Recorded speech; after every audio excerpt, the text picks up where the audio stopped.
Hello everyone, અને આજે આપણે કારેલા અને રીંગણનું ભરતું બનાવીશું. તેના માટે કારેલાને છીણી દીધા છે અને રીંગણનું બી ઉપરનું કાપી કાઢ્યું છે આપણે.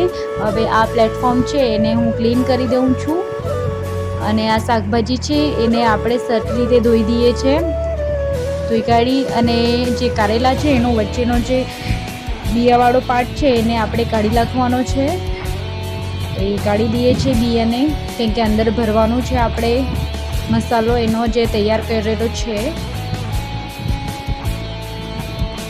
રીંગણને બી વચ્ચેથી કટ કરી દેવાનું છે.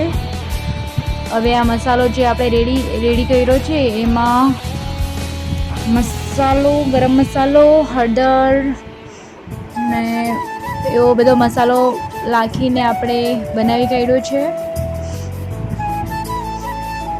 હવે સરખી રીતે મિક્સ કરી દેવાનો છે આ મસાલાને.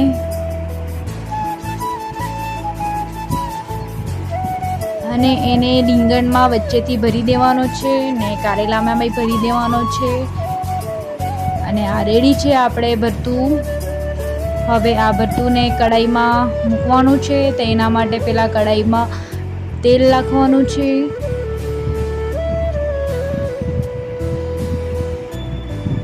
ઓઇલને ગરમ કરવાનું છે. થોડું ગરમ થઈ જાય એટલે એમાં રાઈ નાખવાનું.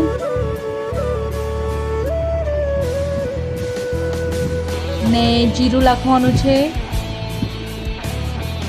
હવે તેલ ગરમ થઈ ગયું છે તો એમાં કારેલા અને રીંગણને મૂકીને પછી બાફી દેવાના છે. હવે બફાઈ ગયા છે ને આપણું આ શાક રેડી છે. એના થોડા ધાણા નાખી દીધા છે. અને જો કેટલું સરસ શાક દેખાય છે. મને તો બહુ જ સારું દેખાય છે ને લાગવાનું બી બહુ મસ્ત લાગે છે.